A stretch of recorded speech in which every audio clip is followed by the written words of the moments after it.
Tu es paresseux. Tu es incontrôlable. Tu vas être encore en retard. Tu as perdu tes clés une fois de plus. Tu es vraiment irresponsable. Qu'est-ce que ça vous fait d'entendre ça? Certaines personnes vous ont peut-être déjà dit ces phrases, en moins pire, mais aussi en pire.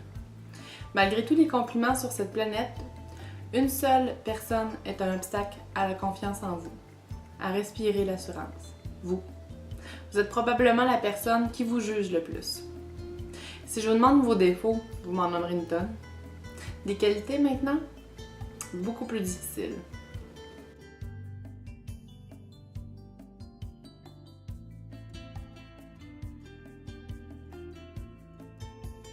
Qu'est-ce que l'estime de soi? L'estime de soi est l'image que vous avez de vous-même, la valeur que vous vous donnez. Le fait d'avoir une bonne image de soi augmente votre capacité à vous faire confiance, à faire face à l'adversité et à surmonter les épreuves. L'estime de soi renforce votre confiance en vous, votre sentiment d'être à la hauteur et d'être fiable. Elle vous permet de prendre des initiatives et d'oser changer de travail, faire des transformations dans votre vie, créer, réaliser vos rêves. C'est elle qui vous entraîne vers la réussite par la mise en œuvre d'actions, vous stimule dans vos petits pas et vous permet de célébrer vos victoires.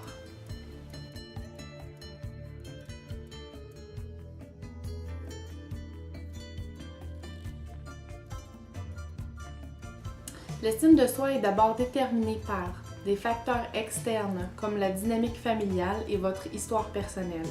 Si dans votre famille vous avez été constamment déprécié, vous aurez une mauvaise estime de vous. Cette estime n'est pas constante, elle évolue en fonction des événements. S'il vous arrive des événements douloureux, elle baisse. Si vous vous sentez aimé ou reconnu, elle augmente. Les facteurs internes, comme les petites voix intérieures qui vous poussent parfois à vous déprécier. Si vous êtes attentif à vos besoins, si vous prenez du temps pour vous, si vous vous offrez des petits plaisirs au quotidien, bref, si vous prenez du temps pour votre relation avec vous-même, vous encouragez votre estime de vous. Vous travaillez aussi votre estime en faisant vos choix en fonction de vous et non des autres. À chaque fois que vous vivez en accord avec vos propres valeurs, vous confrontez votre estime de vous. Cette image varie selon le regard et les jugements de votre entourage, les pressions sociales, mais elle est essentiellement le reflet de vos propres valeurs et dépend de la différence entre qui vous êtes ou pensez être et qui vous voudriez être. Pour une estime de soi en accord avec la réalité, il est donc important que vous appreniez à vous connaître. Identifier vos forces, vos limites, vous permettra de poser des valeurs et des attentes plus réalistes et d'être ainsi moins confronté à l'échec ou à la frustration. Nous sommes conscients que le TDAH est de plus en plus connu, mais que les personnes atteintes sortent du moule que la société impose.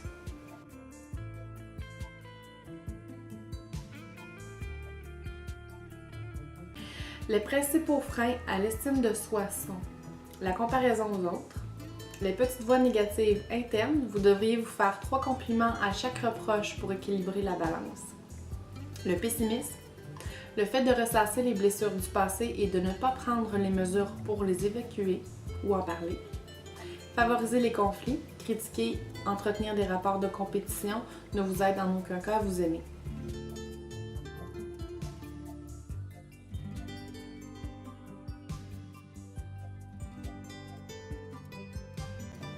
Qu'est-ce qu'on fait maintenant? Une pilule, une formule magique? Non, malheureusement pas. Du travail sur nous-mêmes? Oui. C'est à vous d'entraîner votre esprit dans un travail quotidien de construction d'une vision positive. Votre vision de vous-même, de la vie et des autres peut se modifier, s'améliorer. Apprenez à vous connaître. Tout débute avec le concept de soi. Connaître vos goûts, vos besoins, vos capacités, vos limites, vos forces et vos atouts, quels qu'ils soient. Vous donnera une meilleure confiance en vous et renforcera alors donc votre estime. Pour modifier un défaut, il faut d'abord le connaître, le comprendre et l'accepter. Pour cela, apprenez à vous aimer et donc à vous apprécier tel que vous êtes. Acceptez le fait de ne pas être parfait, sans préjugés, soyez ouvert à vos défauts pour pouvoir les améliorer. Affirmez-vous. Apprenez à dire ce que vous pensez, ce que vous souhaitez et aussi ce que vous ressentez. Attention, s'affirmer n'implique pas de devenir agressif. Habituez-vous à formuler vos pensées de manière neutre. Exprimez vos souhaits, vos besoins, vos attentes et vos ressentis clairement et concrètement. Parlez au jeu. Donnez-vous le droit de dire non. Définissez vos priorités. Prenez le temps de réfléchir objectivement à vos projets de vie. Qu'est-ce qui est important à vos yeux? Quelles sont vos priorités, vos buts? Vous pourrez ainsi mettre de côté vos doutes et vous focaliser sur vos objectifs. Listez vos valeurs fondamentales. Liberté de penser, respect de l'autre, amour, citoyenneté, bienveillance. Vivre en accord avec vos valeurs fortes contribuera à vous rendre heureux. Reconnaissez vos qualités. Nous avons tous des défauts et des qualités qui peuvent changer au fil de la vie. L'important est de ne pas focaliser sur vos défauts, mais bien sur vos qualités. Listez-les par écrit, relisez-les régulièrement et faites évoluer cette liste. Utilisez votre entourage pour l'adresser. Soyez positif et gardez toujours du côté de la solution. Face à un problème, on a souvent tendance à ne voir que les mauvais côtés. Pourtant, il y a toujours du positif et des solutions. Exercez-vous. Face à une situation difficile, inscrivez dans une colonne les problèmes et les points négatifs, dans une autre les points positifs et les solutions. Regardez-vous avec tendresse et bienveillance. Vous faites de votre mieux et vous essayez tous les jours de vous améliorer.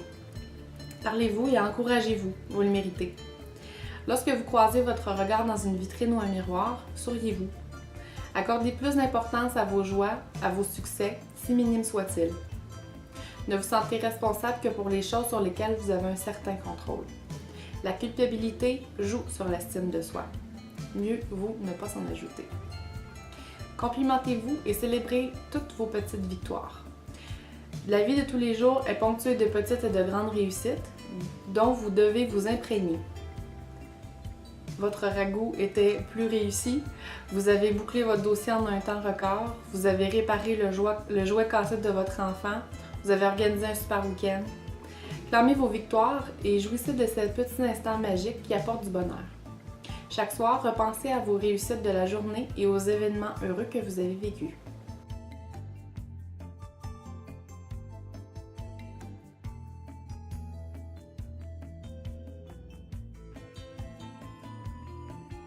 Adoptez une pensée positive. Nous avons tous une petite voix intérieure qui nous dit « Ne te réjouis-toi pas trop vite, je ne mérite pas, je suis bête, je suis maladroit, je suis pas capable, j'y arriverai pas. » Identifiez les petites phrases assassines qui entravent vos pensées et vos actes. Reconnaissez et relativisez vos croyances négatives. Ensuite, transformez-les en un langage interne constructif. Vous avez plus de contrôle que vous le croyez sur votre façon de penser et de réagir. Les pensées négatives qui alimentent les sentiments de honte et d'échec peuvent être remplacées par des motivations positives, plus réalistes et constructives. Ce que vous vous dites influence tant votre personnalité que votre comportement. Cessez les relations douloureuses. S'il y a des personnes qui vous font mal, qui ne font que vous critiquer ou vous sous-estimer, pourquoi continuer à les fréquenter? Si vous ne pouvez pas vous séparer d'elles, réduisez du moins votre fréquentation et relativisez l'impact de leur discours sur votre morale. Entretenez les relations qui vous font du bien.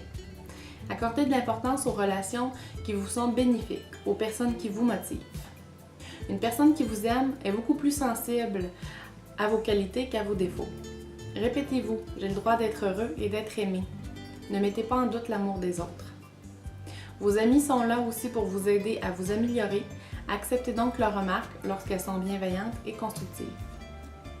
Créez de nouvelles amitiés. Cela vous donnera une nouvelle énergie et augmentera votre estime de vous-même. Aidez les autres. Prenez un peu de votre temps, même si vous êtes occupé, et allez demander à un proche ou à un collègue de travail dans le besoin si vous pouvez faire quelque chose pour lui. Investissez-vous dans le bénévolat. Vous vous sentirez fier de vous. Il existe le Centre d'action bénévole de Sherbrooke, 819-823-6598. Posez des commentaires positifs sur les réseaux sociaux. Cherchez quelques messages sages et positifs et postez-les régulièrement sur votre profil Facebook ou Twitter. Certains réagiront positivement à ce que vous écrivez et cela vous fera le plus grand bien. Trouvez également des pages que vous pourrez aimer, pensées positives et motivantes. Demandez un feedback positif. Si vous avez besoin d'un coup de pouce pour augmenter votre estime de vous, demandez à vos proches ce qu'ils apprécient de votre personnalité. Vous serez étonné par les compliments que vous recevrez. Nourrissez-vous des renforcements positifs de votre entourage, l'attention bienveillante, l'amour et la confiance des autres, les encouragements. Mais ne comptez pas que sur eux et portez-vous vous-même un regard positif sur qui vous êtes, vos capacités et faiblesses, et offrez-vous l'amour que vous méritez. Acceptez sans condition les compliments des autres. Si plus de 2 personnes vous disent que vous êtes une personne gentille et très sympathique, c'est que vous l'êtes. Prenez ces observations au sérieux pour alimenter votre image interne. Résistez aux critiques négatives. Il y a effectivement des critiques positives et des critiques négatives. Vous savez certainement faire la différence. Résistez aux critiques négatives qui risquent de saboter votre estime de vous. Ne vous sentez pas obligé de vous justifier auprès de votre entourage lorsque celui-ci tente de vous culpabiliser. Prenez de l'indépendance par rapport au regard des autres. N'accordez pas d'importance aux critiques non constructives. Agissez pour vous-même, selon vos valeurs et non pour plaire aux autres.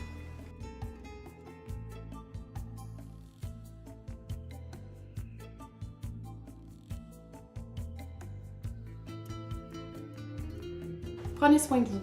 L'alimentation saine, l'exercice quotidien, le temps pour soi sont des éléments essentiels à une bonne estime de soi.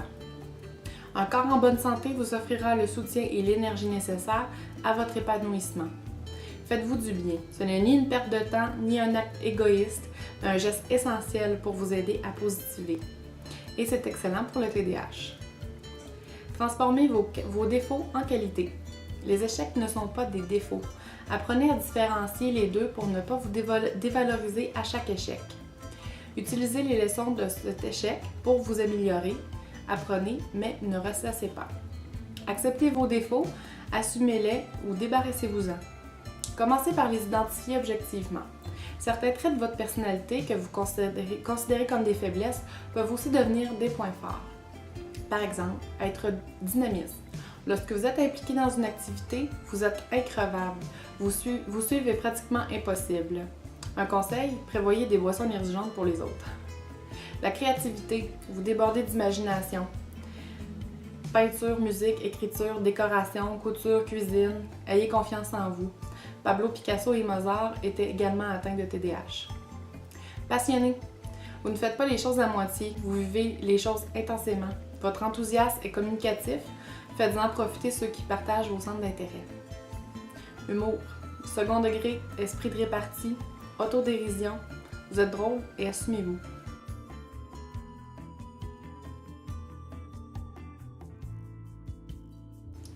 Toutes ces personnes étaient atteintes de TDAH. Donc, vous voyez Albert Einstein, James Carville, qui est un homme politique, Jim Carrey, un acteur, Carl Lewis, qui est champion olympique de sprint, Emma Watson, l'actrice de Harry Potter.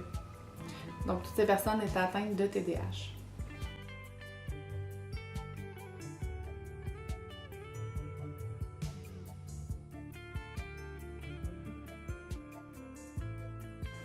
Pour davantage d'informations, des questions, des commentaires ou si vous désirez une rencontre avec un intervenant, 819-565-7131, info@tdahestrie.org, visitez notre site internet www.tdahestrie.org.